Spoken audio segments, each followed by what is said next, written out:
Seeing and the art of seeing. Upon awakening in the morning, I open my eyes. Using those same eyes, I verify my whereabouts and I start my day. My ablutions begin before dawn in the dark. Working from memory, I stumble about, setting up the various and sundry familiar props and focal points.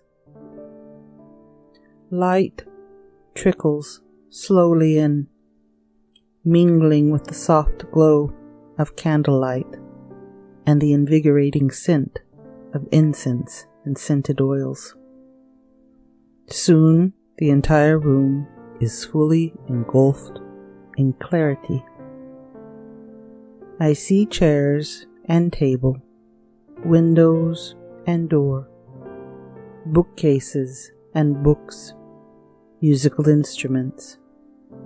My mind picks through the various objects, reflection and refraction of light, embracing form and shape, the in-betweens of negative and positive space, enable me to identify the familiar and sort it in the vast corridors of the library within my head. This is seeing. But seeing is not simply an optical experience. There is yet another way of seeing, which is the sight of the soul. Many things have twins. Many methods of creativity have twins as well, and seeing has a twin. The processes of art have two avenues, technical and soulful. In the Western world, technical prowess is held in high esteem. The ability to faithfully recreate what an eye sees accurately is highly prized.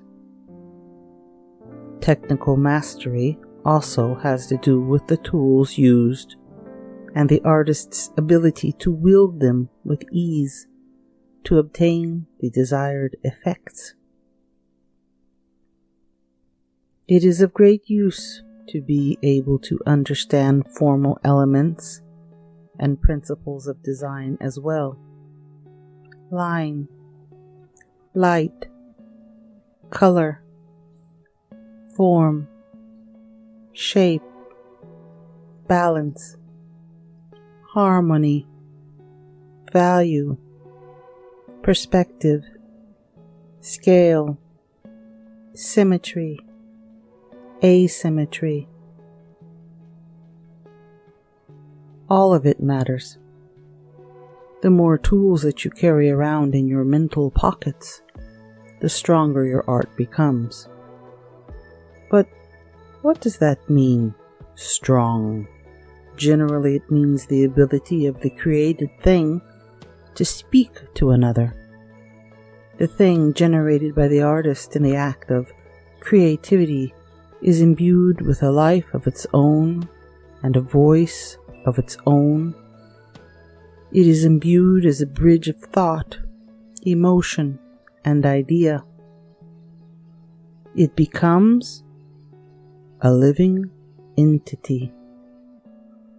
It is empowered to touch aspects of the other, to touch a place of memory, or feeling, or inspiration, or hope, or just giving some form of strength, like the works of Rothko or Alex Gray, to name a couple of examples. So an artist sees things and masters them in a technical manner. But when does the soul of the thing come into being? Well, we can say the body of the created thing is brought into being by the technical mastery of the artisan, but the soul, the spirit, this is manifested into the created thing by the breath of life, from the creator into the created by the act called seeing. How is this second type of seeing similar or dissimilar from the first? Our world is made up by intersecting planes. There is the thing, and then there is all of the other information surrounding the thing, which informs the thing, gives the thing its context. Is it small or large, old or new, rough or smooth, far or near? A thing by itself has little support to define its thingness.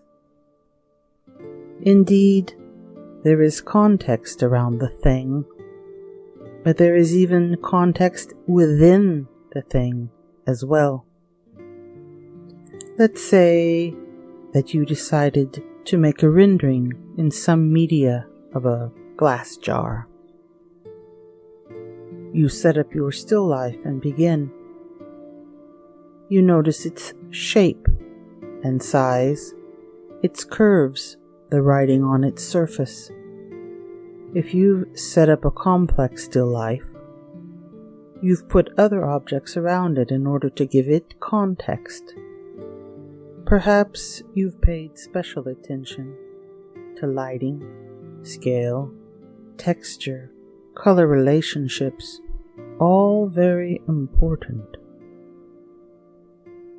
Now you have added these to your composition as well, and are ready to begin working on the greater details of the rendering. You look at the jar again. You notice what you see through the jar, what is on the other side. You look again, and you notice a slight displacement of the object as it passes behind the jar. If you've put water in the jar, the displacement will be a bit more extreme and noticeable. You note this, and you add it to your rendering. You look again at the jar. You notice reflections and shadows that maybe you hadn't noticed before, and add those as well. Suddenly, you stop.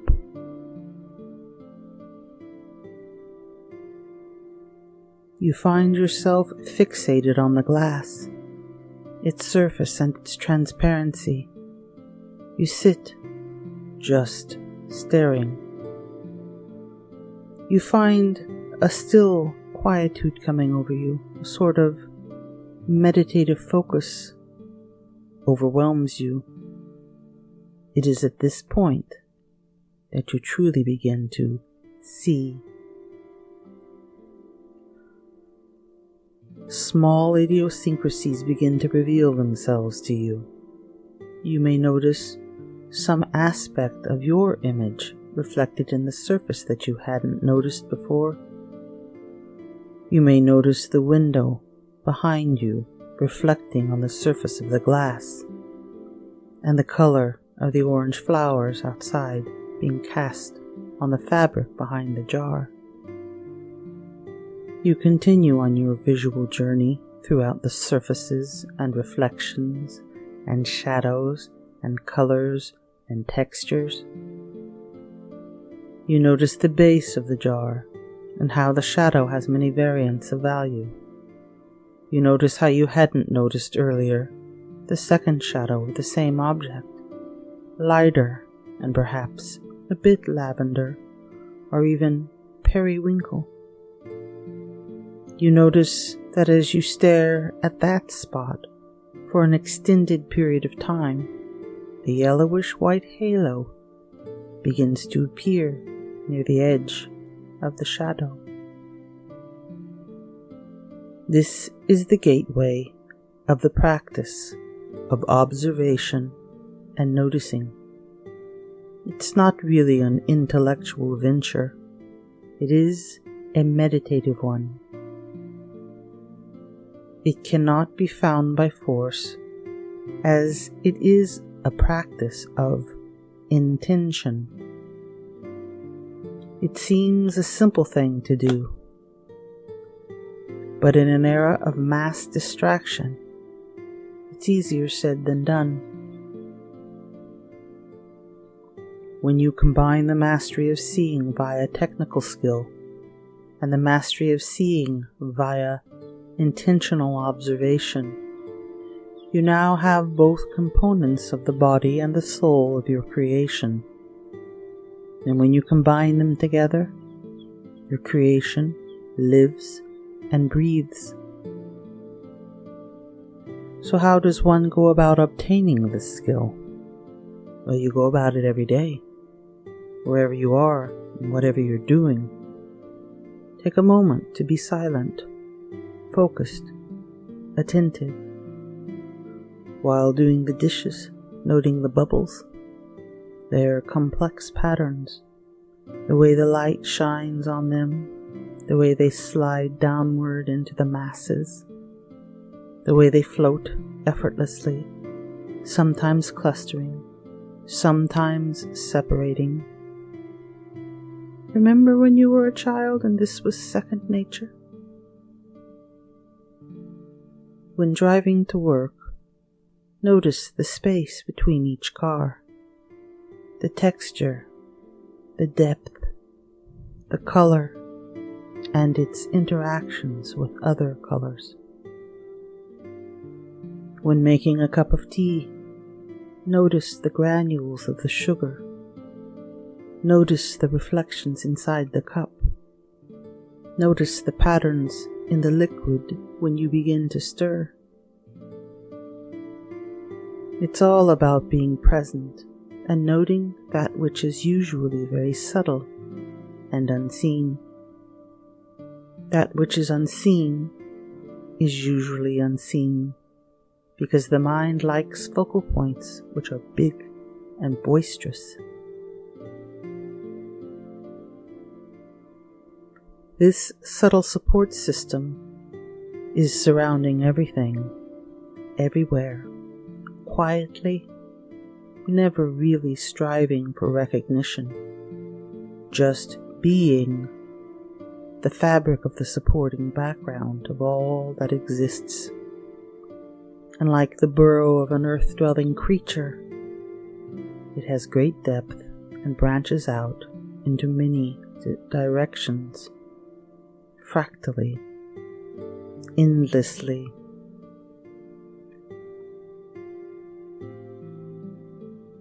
When you begin to do this technique effortlessly, then you can shift gears and add another element to it. This element has much in common with the practice of tratak and inner visualization. Begin by sitting in your art space, and before you begin to make art, sit in silence with your eyes closed. You can also have soft, emotionally meaningful music playing in the background as well. Take a very long, deep breath, breathing in fully, slowly, deeply, and then exhaling in the same way.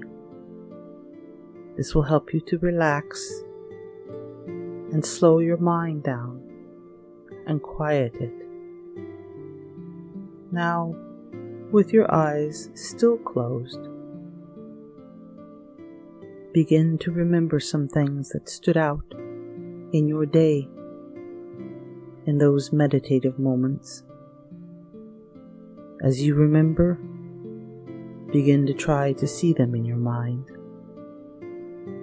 As the image starts to manifest in your mind's eye, try to hold it there and re-experience it.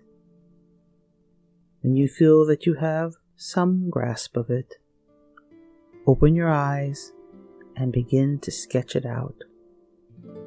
At this stage, it doesn't need to be more than a rough sketch.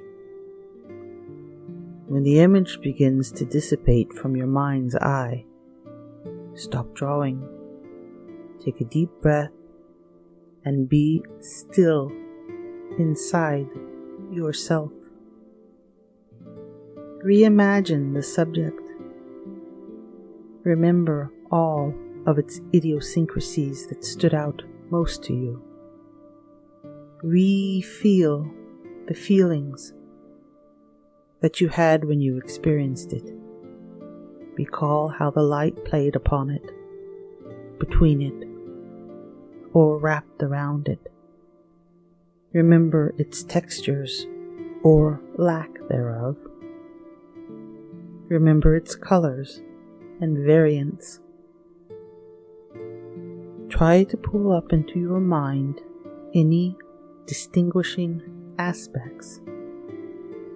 Now open your eyes again and add these things to your sketch. When you feel like you can remember nothing more, put the drawing aside and begin your more complex piece.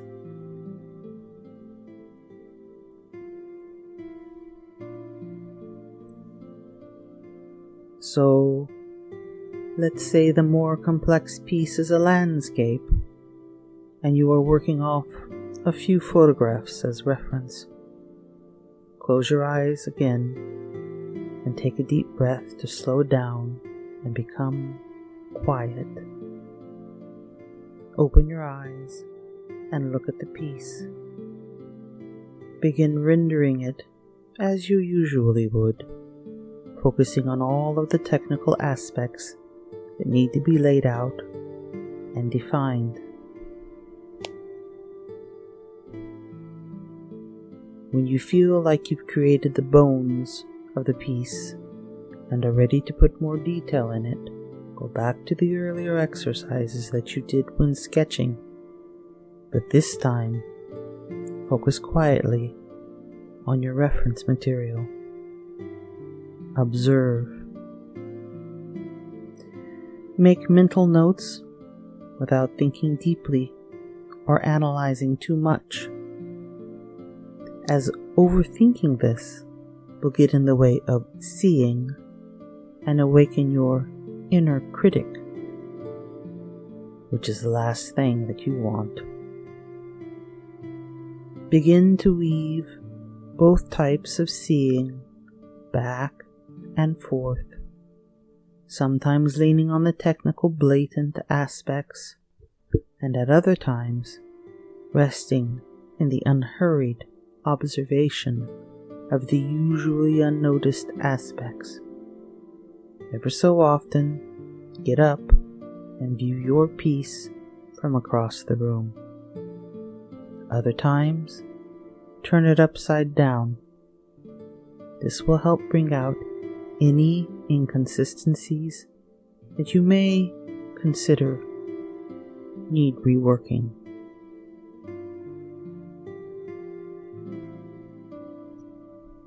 Take literal notes, either in your sketchbook or journal, or even on the back of your painting or drawing. Tell yourself where you see areas that are lifeless, and explain to yourself what you think may be missing. Go back to the source material and look at it, enjoying all it has to offer and exploring areas that maybe you missed. Let it become a pleasant venture, one that draws you back time and time again. I can guarantee that it will spread into your everyday living and enrich it as well. Don't be afraid of exploration into the unknown and the unseen. You never know what treasures may be found there.